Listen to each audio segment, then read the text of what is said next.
Is he the man of the moment, is the question we're asking tonight. That is Nairobi Senator Edwin Sifuna, who joins me now from the Linda Mwananchi movement. We'll talk about all of that and much more here on the program tonight. Thank you very much for making the time to be with us. Asante for having me. All right. It's appreciated.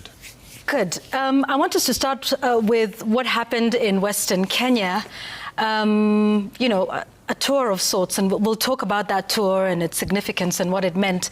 But I want us to listen to this that you said at the tour. SG tena siku hizi sio naibu wa kiranja, lakini vijana wameniambia leo ninatoka kwa SG ninaenda kwa HE. Unajua HE? Senator, this is the moment from SG to HE. Simunajua HE. Actually, that is not from the tour last. Yeah, it was from That's before. From yeah. Mwatate in Taita Taveta. Yeah. And you know, I was laughing when you started the show because of just how short my introduction has become. Because you know that last time we were here, I was holding other titles and you would have to go through all of them. But we have gotten to this place where the introduction has been significantly shortened. We go into this meeting in Taita Taveta, and these young people, on the back of all this information about everything that has been taken away, they tell me you need not worry. I mean, all these positions, actually, some of them were given to you by Raila, but most of them are given by the public. And we are saying there is something better that we feel that would suit you. And even you, I'm sure it will roll off your tongue if you just say, HE, Simba. So we are progressing well. And I want to thank everybody who has shown up. Because everywhere that we've gone, Yvonne, the people have been amazing. I mean, when we spoke last in February, there was a lot of darkness in front. But I can tell you now that I can see the light at the end of the tunnel, because Raila always used to say that in times of difficulty for any political leader, just go back to the people. And if the people keep showing up for you, then you have nothing to worry about. So what's that light at the end of the tunnel? I can see that there is possibility of us achieving something great here. Because there is a general yearning in the country for things to be done differently. They're telling us they want to see a different country, and they believe that the Linda Mwananchi team can actually deliver that change that they are hoping to see in the country. And for as long as the people are there, I mean, that is all a political leader needs. Because you remember back then there was certain debates that were going on, including in ODM, on where the supporters of ODM were, in terms of the support for either the Linda Ground team or the Linda Mwananchi team. I personally believe that by and large that controversy has been settled. We now believe, and I've seen a few polls here and there showing that a vast majority of members of ODM are with us. And it's something that is very comforting, because I have worked for those people, I've worked with those people for years as their SG. And just the fact that they can continue to support us, even in our new causes, is quite encouraging. So that controversy needed to be settled. We would not be here today, because if you ask many people in Linda Mwananchi how we got ourselves into this conversation where we are now a consequential force in determining the direction the country takes in the next election, we didn't think that we would find ourselves here. And I remember even the last conversations that we had with you, we were not speaking in these terms. By the way, Yvonne, your show causes me a lot of problems. I blame you partly for some of the problems I have. I'm sure even after this, there will be some people who are feeling a certain way. But I will continue to be myself. I will continue to speak truth to power. I will continue to explain myself, because I have a responsibility, both as an elected leader in this country and as a person who's paid by the taxpayer, to explain all our decisions, even to the members of ODM.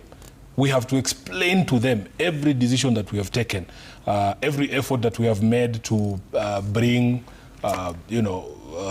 sense to bear, our successes, our failures in trying to achieve those things, and then to explain to them our next steps, because we have that responsibility to explain to them our next steps. And we'll talk about the next steps. But first, the tour of Western Kenya, yes. Some have termed it a homecoming of sorts. What would you call it? Why were you in Trans Nzoia and Bungoma counties? I don't know why people are calling it a homecoming, because what was it for you? We have given an undertaking that we have to consult the public widely. We have 47 counties, and we have given an undertaking to reach all these counties to speak to the people, find out where they stand on the issues and whether they're going to support some of the propositions we're going to put forward. You will remember that this entire tour began in Busia. When I went to Busia, I didn't hear any big deal, although I come from Western Kenya. We have done Kakamega County, we have done Vihiga County. So there were only 2 counties remaining in Western Kenya that we had not touched. And it just happens that I originally come from Bungoma County. So people were trying to give it all sorts of names. And I remember because there are people who care deeply about my standing in society, and they were calling me, Sifuna, why are you calling it a homecoming? Your home is actually in Kenya. So everywhere I go is actually a homecoming. And we are still arguing with Babu Owino whether the crowds in Bungoma were bigger than Kisumu or whether they were bigger than Kitengela. But I think it was just something that the media tried to brand, because I originally hail from Bungoma. Of course, I'm elected here in Nairobi. And I think a homecoming for me would actually be here in the capital, because this is where I'm elected to serve. So it's one of the 47 counties, and we have to go to all these counties. I think we have done 16 counties now. There's quite a number to go. I think there's 31 left. And we will go to every corner of the country, because that is what is required to be able to ascertain whether we are a movement that is consequential, that we can actually produce viable candidates in 2022 in all the positions that are available for election. So trust that we will go to Turkana, we will go to Wajir, we will go to Mandera, we will go to Marsabit, we will go to Garissa. And because they are calling me Wakenya now, I can assure you that all of us will be homecomings for me as well. Yeah. So a homecoming for, you say you would consider a homecoming, Nairobi might be a homecoming? Like that is the center of the country, it's the capital of the country, I'm elected here. I think that would be a homecoming. Okay. I suspect so. Listen, let's cut to the chase here with what happened in Western Kenya, what you said, SG to HE. Edwin Sifuna, are you interested? Are you running? Are you considering running for President of the Republic of Kenya? I think the straight answer is that as Linda Mwananchi, we are very, very strongly considering the prospect of running a presidential candidate. And that is something that I think is clear. It's coming from the people themselves. They are asking us because there's things that they see that we represent. And we've gotten ourselves here by largely listening to the people. There's a lot of work to be done, Yvonne. I have spoken to you about the tour of the 47 counties. It's not easy to run a presidential campaign. I mean, even just from a constitutional perspective, you need at least 25% in at least half of the counties. We have not even done 20 counties. We are begging and pleading with the public for some level of patience for us to be able to actually ascertain that the support is solid. You have had conversations that this is, somebody compared it to Moto ya Gazeti. We need to know, but you know the beauty is that they started calling it Moto ya Gazeti in February. We are now in August, 6 months for a fire burning. So it's not too bad of a fire, and we are hoping to see whether we can take it to all the other places. There's a certain yearning in the country for some level of freshness in the leadership of the country, a radical departure from the policies that we've seen William Ruto putting in place. There's a lot of hue and cry. People are overburdened with taxation, they have no money, there's high unemployment, and they are thinking that maybe we can get a team in place that will turn the course of the country. So all we are asking for is not that we don't hear what the country is saying. We can hear what the country is saying. And I have said in multiple forums that we are not going to ignore the call of the country or the call of a generation. Because at the end of the day, if you are the one who runs around saying Ruto must go, you must be available to go him. If they settle and say, okay, we want Yvonne to be the head of a spear, I mean, you cannot run away from the call of the people. And we are hoping that once we complete the tour of the country and get to as many constituencies as possible, we should be able to give you a straight answer. Okay. Yeah. You talked about Linda Mwananchi considering. Absolutely, because... Yes. My question was, Edwin Sifuna, are you interested in running for president of this country? I have said, because I'm part of the Linda Mwananchi team, the way that decisions are made in Linda Mwananchi are very collegiate. And I wouldn't just be able to do it if I was alone. In fact, Yvonne, I have gotten to this place where we are in this conversation because of all the support that we've gotten from young people, from those online, from the, the bunge la mwananchis all across the places. We have even TikTokers, we have people on social media. They have been pushing this movement. And one of the things that we will not do is to make unilateral decisions. If those people, that's why you see me in every rally, I tell them, you guys are saying we should go and do this. Let that not be a day when I turn back and I don't find you there. So that decision has to be made together with the people so that it is a decision that is owned by everyone and not just Sifuna, you know.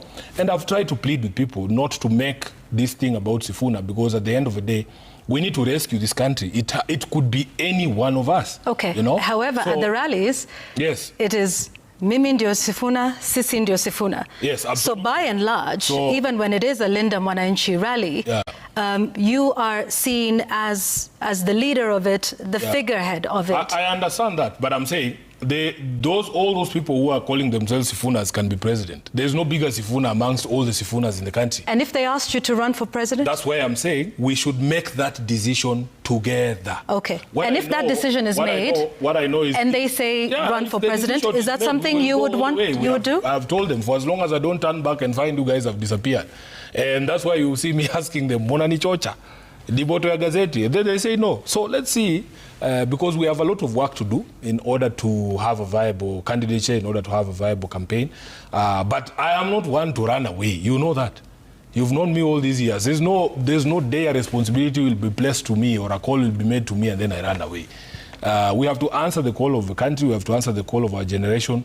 And I believe that if the people feel that this is the best way for us to proceed, we will not say no. We will proceed with the people. So you say Linda Mwananchi is looking at the possibility of putting up candidates? Absolutely. Absolutely. Is that just presidential? No, is presidential candidates across the ballot. Because is presidential one of them? All the positions that are available for election in 2027, you can see us running around. We have a host of candidates, from MCA candidates all the way to governor, members of parliament, members of the Senate, and so on and so forth. So our responsibility actually, and as we transition into August and the election period proper, is to get structures, structured and organized so that everybody can know how to plug in.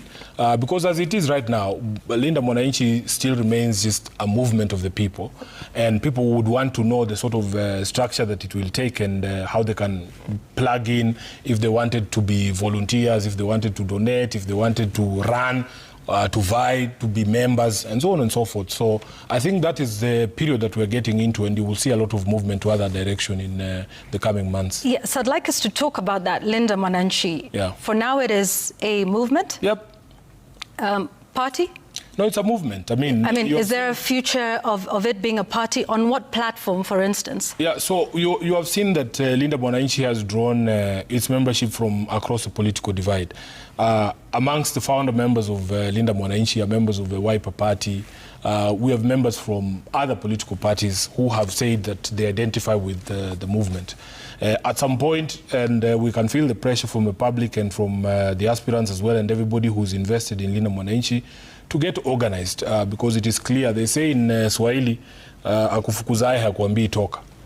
It is clear that those in the leadership of ODM now are done with us. Even as we speak today, I think there's a motion that is going to be brought to the Senate to effect further changes in the Senate to remove Senator Osotsi as the chair of the County Public Investments Committee. They're going to remove me from the County Public Accounts Committee. I've seen they're sending me to the Fisheries Committee, which they think is a punishment, but I actually need to learn about agriculture and fisheries and the blue economy because of the coming assignments. So you can tell that they are basically done with us. I remember. Are you done with ODM? No, it's about them. It's them who are kicking us out. I remember on Saturday, when we finished our rally in Kitale, I just see all of us being removed from the ODM WhatsApp group. It's not me who's leaving. They kicked us out, all of us. Are you resigned to your fate now? Removed us. Because previously, here and in various press statements, You have been adamant that you are the Secretary General of the party. We know the decision the party has made. The last time you were here, you were Secretary General of the party and Minority Whip in the Senate. Now you don't speak so much about, still being an ardent member of the party and an official. It is obvious, and the public will be left to judge that we have tried, those of us who are in ODM who believe that the party should take a different direction. We have tried to fight for the soul of a party. But we're getting dangerously close to the election, and it is clear that our colleagues in the party have no time for us. And therefore, I mean, we have put up a good fight. I personally feel that I have kept my promise to my boss, that I would not be the one to wreck the party, that he has seen that it is them who have come after us. They have stripped us of all the things that he gave us. We have tried to put up a fight, Yvonne. I mean, we have really tried through persuasion and the other things to talk to everyone. And every time you had conversations and you thought that solutions were in the offing, directives would come from other quarters and a totally different direction would be taken. I had one of the leaders saying it is true that decisions of or affecting the party are taken at State House because now the party is part of government. So I think members of ODM will be left to judge on who is right and who's wrong and who has, kept the promise to Mzee and who hasn't. But by and large, if the polls that we're seeing are anything to go by, I believe that members of ODM know what has transpired and the reasons for some of the decisions that we must take now. So you will not challenge your removal any further? No, I think we are getting into the election time proper, and the sort of belief, trust and expectation that has been put upon us in Linda Mwananchi does not allow us to keep mourning for too long the things that we've lost. They are saying they will give us these things back. That is where the story of SG to HE came out of. And therefore our responsibility is to get organized so that we don't let all these people down. Really, right now, we have to focus on the future. And the future of that, I know you say it's a collegiate decision, but even when you take a look at recent opinion polls that have been put up in the country, the question does come up, and those who are surveyed are asked about their preferred presidential candidate. Your name comes up. And your polling and your polling numbers have continued to rise. What does that tell you about, based on the surveys, what people want from you? It says that I need to keep pushing because the highest I've seen, I think, is 15%, which doesn't get anyone elected president. Why don't you allow me to go to and fetch the votes from Wajir and Mandera and Samburu and the other places?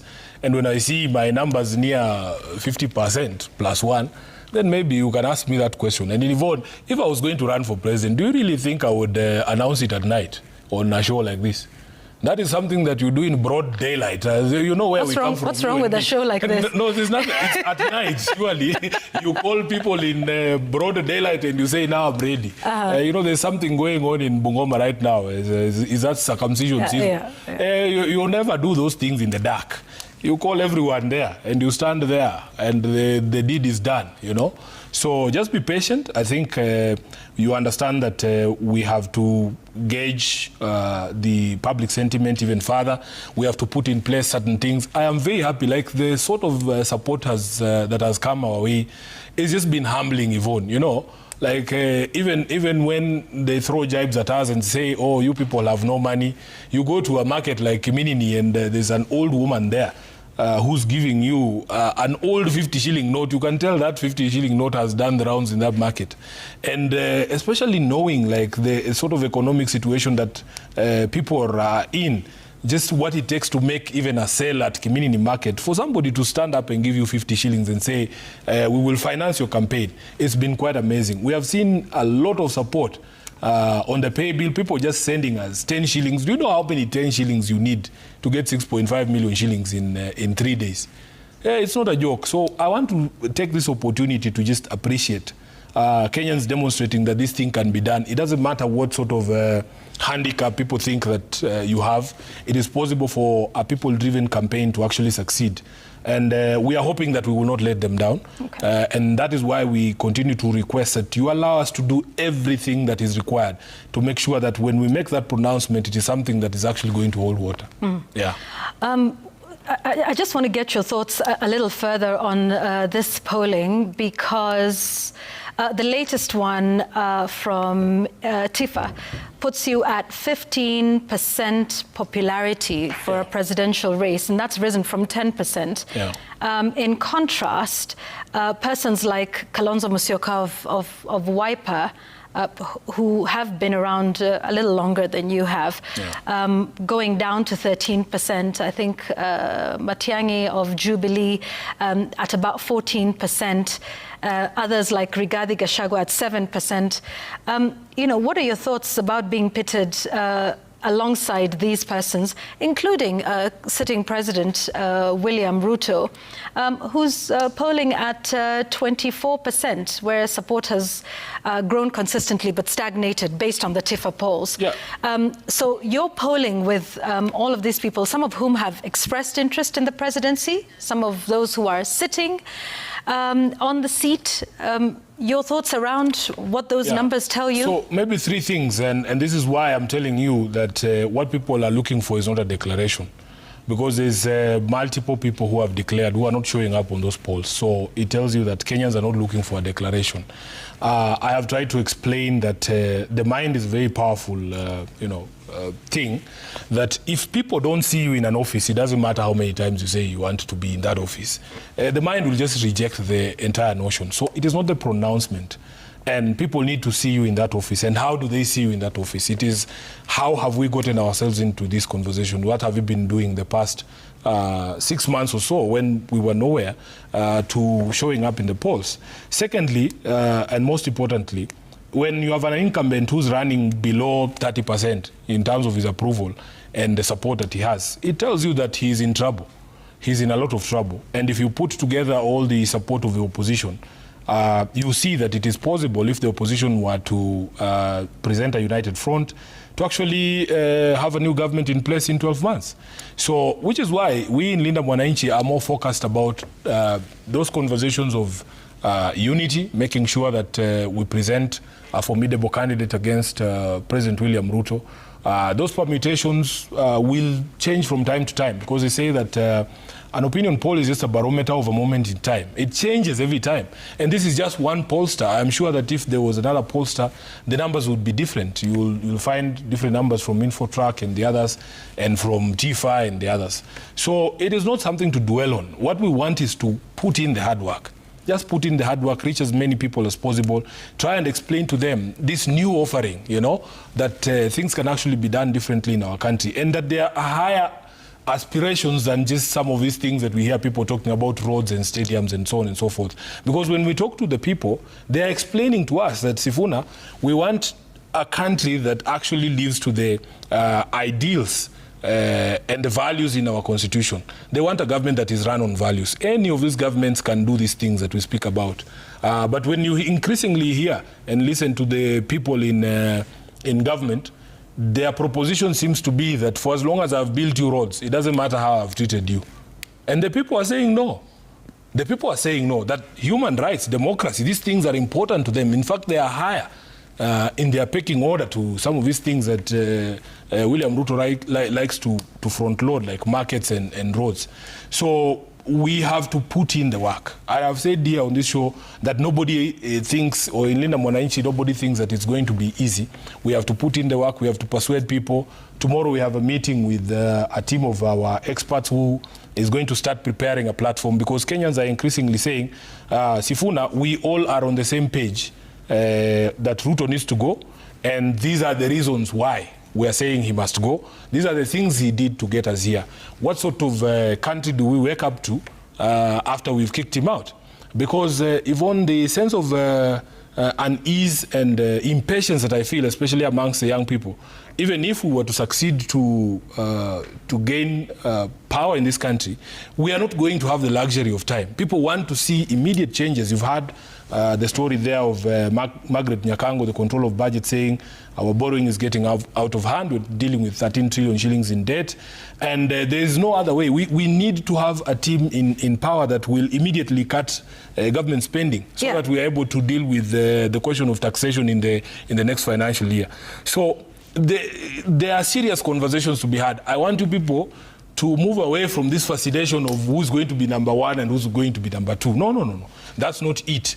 We want to be able to tell you that this is the country you will wake up to on the 11th of August in 2027. So let's talk about that, because there's some who say, the slogan, Ruto must go, which is your slogan. So Ruto must go, then what? What's your plan? First of all, why must he go, in your view? Correct. And then what? What is your plan? Because people are saying, okay, a slogan is one thing, but what plan do you have for this country? Yeah, so we have a history as a country, Yvonne, and I've tried to tell this story 100 times. There is a life we used to live. Then we decided that this life has to stop. And I will take you back to 2002, which was the first time that some of us were voting. When we were kicking out Moi, why were we saying Moi must go? Why were we saying the Kano state has to go? It's not because Moi did not build stadiums. Moi built 2 stadiums. Moi is the one who built Kasarani. Moi is the one who built Nyayo Stadium. And in fact, after that, no other person has ever built. I think this Talanta is going to be the next one. But there is a life we used to live that was unacceptable to us. And especially as measured against the 6 essential values that I keep speaking about that are highlighted in the preamble of the Constitution. Number 1 is human rights, democracy, the rule of law, social justice, equity, equality. All of those things mean something to Kenyans, that our lives have to be lived within a context of democratic ideals. So when you hear people saying, oh, you tell us how many roads you're going to build, it doesn't matter how many people you've killed as a government. Kenyans are increasingly telling us that these values of human rights and the right to life, that is the reason why people are saying we are not going to be attracted by these shiny things. We know that people who believe in democracy can also build stadiums and roads, but we don't want a dictator in power. We don't want to see the things that happen in our neighboring countries happening in Kenya. So William Ruto, by the way, I will accept that in the election of 2022, he rode on a very popular wave. I think he was very popular, especially with the small Mwananchi.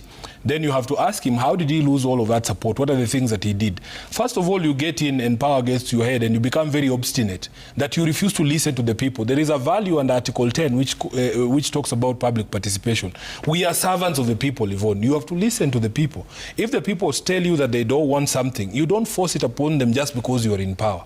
That is part of the problem. And all these problems began. I remember in 2023, when Raila was still around and we were running around doing our maandamano with the sufurias on the head, we started by having a conversation at Jivanji Gardens, and we told the government that these are the things we feel you need to address. First of all, the cost of living was going way beyond the means of or the capacity of many Kenyans, and you need to listen so that you are able to make interventions to be able to assuage the suffering of the population.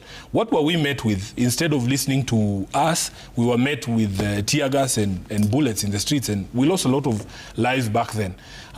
Then comes the taxation. I mean, we have been in this space where the few of us who are on pay slips have been taxed to the bone, you know? And you people can tell that even the purchasing power of Kenyans has gone down because of the high taxation.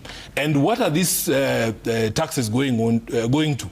He'll tell you about the housing levy. And I asked him, honestly, President William Ruto, he claims he's trying to eliminate slums. What slum was he eliminating in Funyula, for instance? If you go to Funyula, that slum, that affordable housing that I was talking about, 12 floors, I was asking myself, what slum was he trying to eliminate in Funyula? The member of parliament for Funyula, Dr. Undo, is a member of Linda Mwananchi, and he confirmed to me there is no slum in Funyula. The priorities of the people in the area mean something, and you have to listen to them. If you spoke to the people of Busia, they would rather that concrete and steel was used in expanding the Busia hospital, doing schools and other things, because that is their priority. They will not live on the 12th floor because there's no Luya who lives where a chicken cannot live. We live with our chicken, we don't rear them. I don't know if you understand the distinction. So When he's elected here in Nairobi, everybody can count the number of slums that we had in 2022. He should be telling us, because of this taxation, I have closed one slum. There used to be a slum in Mathare, I have closed it. Or even in Embakasi South in Mukuru kwa Njenga, there's a big construction there of affordable housing. If William Ruto was standing to tell the country that I closed the slum called Mukuru kwa Njenga, and those people who are living there are now in these high-rise buildings, then we would listen to him. So when he does all these things, and you get to a place where the people are telling, especially the elected leaders, that don't vote for this proposal, don't vote for this proposal. But you have the head of state, because he's in a position to influence how parliament behaves. He stands up and says, I'm waiting to see which member of parliament will vote against this thing. Yet the people are the ones who are supposed to be the bosses of the members of parliament. And then 2024 happens, you know. And when it happens, all of those deaths in 2024 were actually avoidable, Yvonne. In my view, they were very, very avoidable. All William Ruto needed to do was to listen to the people. And the most annoying thing is that he waits to waste all these lives in cold blood, then he refuses to assent to the bill. I mean, surely. So he argues with us when we point out that things are not working. You see, even this thing called the university funding model, do you know how long William Ruto has argued with us that that thing is working? Even this share, he will come to accept, and even this housing levy, we are giving him time. When it comes to crunch time, he will accept, just like he has admitted that the university funding model is not working. He will come to admit that share is not working, that this housing thing is not working. You know, today we got a visit from kids from Starehe Boys Center here in Nairobi.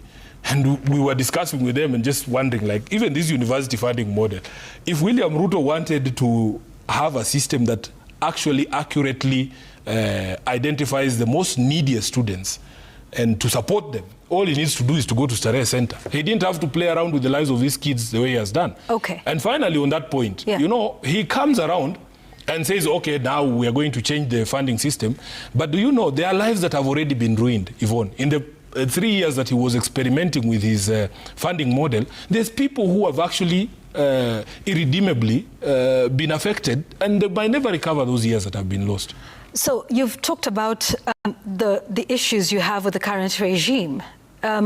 If you say you are offering yourselves as an alternative, yes, what is that alternative? Now, I have said to you here on this show that, in fact, the kind of government that Kenyans wanted is already in our constitution.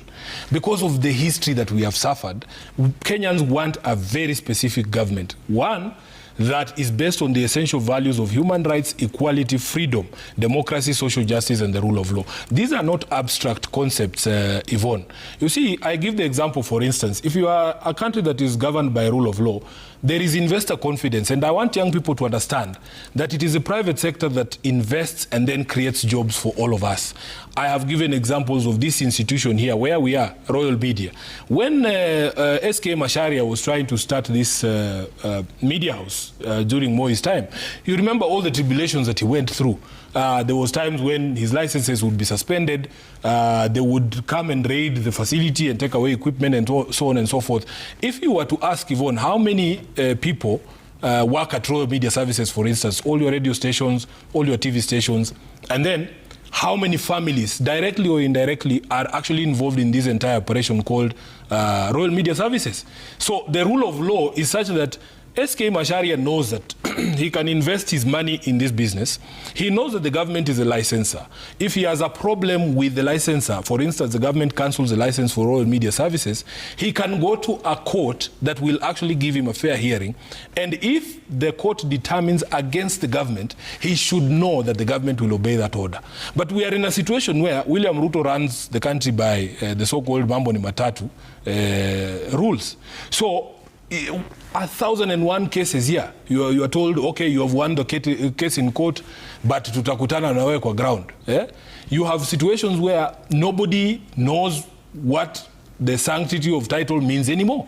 That how, for instance, do you invite an investor to come and buy a piece of land here in Kilimani to put up a plant or whatever business they want to start, and then the next day they wake up, they hear that that piece of land has 3 titles. One of them is held by the Senator of Nairobi, and that even if you take me to court, I'll either speak with the judge behind the tent, or send people or goons to occupy the property, and you'll never have your property.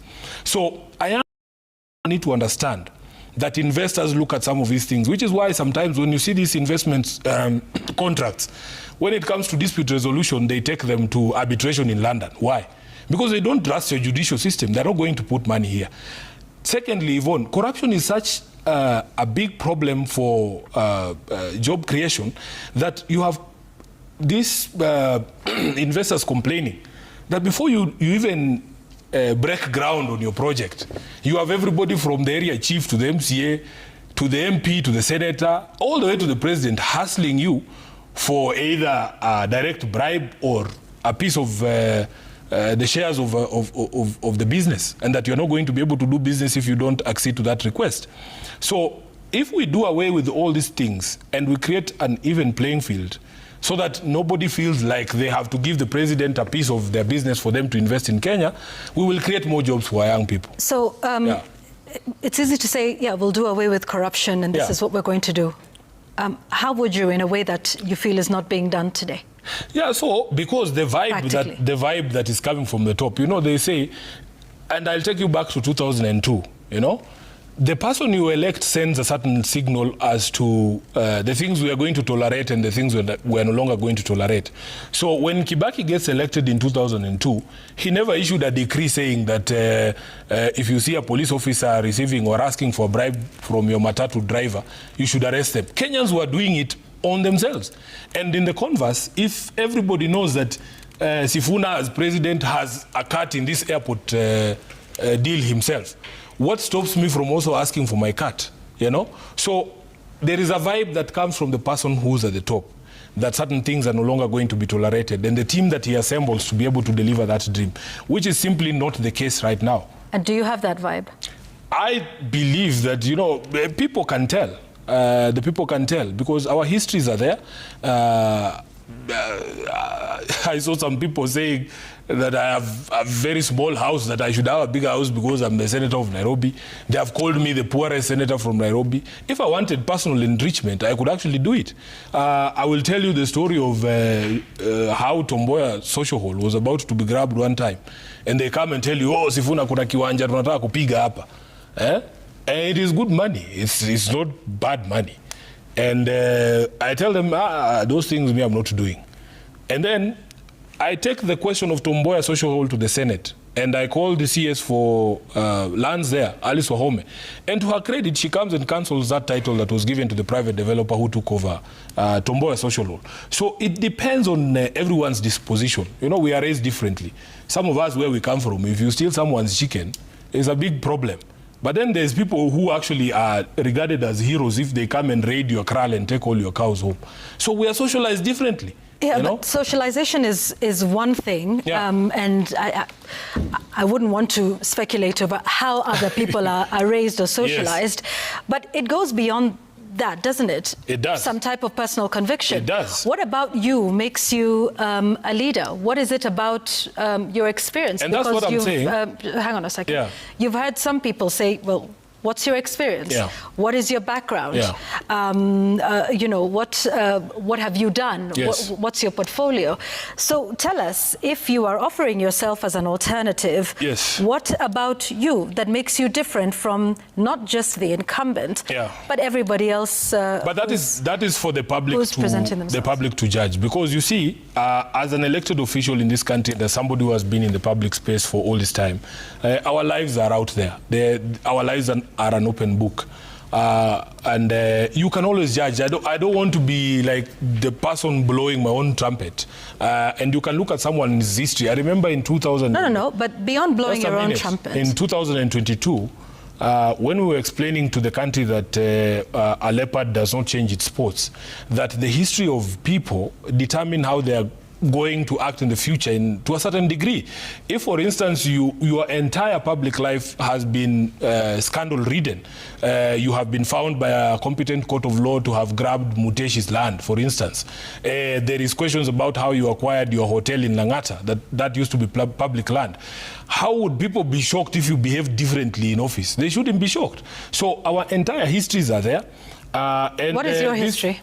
You know, I have been a public figure for the past 12, 15 years. Tell us. So I can't go through that myself. You are the people to judge and say, has Sifuna used the opportunities that he has been given by the public to enrich himself? Have you? Am I fundamentally different in terms of the wealth that I have? Are you? I am not. That's the point that I am making. I have given you the Are you example. fundamentally different from everybody else? Not everybody else. I am saying, let everybody's history be the one informing your choices about how you feel these people are going to behave in future. Look at us and use a fine-tooth comb to go through all of our opportunities, all of our moments in history, and you'll find out who's the best person. I'm not saying that I am an angel, but what people want to know about your value system, of course, what you hold dear. And the value system is not something you sit and explain on TV. It is a lived thing, you know? It is throughout your entire life, how you've behaved in certain areas. And the question about experience, for instance, I went to Mass at a church in Kitale called Cathedral of Immaculate Conception. And the preaching that day was actually that story of how, what's his name, David's son, Solomon, became the king of Israel. And God visited him in a dream and asked him what he would like. And it was a very simple request. He said he would like understanding to be able to govern the people and discernment to know right from wrong. That is all you need in leadership. Because I think if you know right from wrong, you will not do some of the things that we have seen this government doing. And we hope that we will put together a good team that can be able to plug the gaps. Because as leadership, you must accept that you don't know everything. I think the know-it-all attitude of some of these leaders is part of the problem that we have as a country. And you must accept that, for instance, Sifuna is, you know me as a lawyer. I am not an economist or an expert in economy. But I recognize that there's people who actually have spent their entire lives as economists. So give them opportunity to be able to advise you, listen to their advice, and carry out that advice. Okay, we want to take a break. When we come back, we will talk a lot more about that, including the money question, how you are making or crowdsourcing funding, how much you have, and also that question about apparently your house back in the village. That's the subject of national conversation at this time. We're here with Senator for Nairobi, Edwin Sifuna, also from Linda Mwananchi. Yeah, and like you said, your CV has become, your title has become a lot shorter. We'll be right back with Edwin Sifuna here on The Explainer.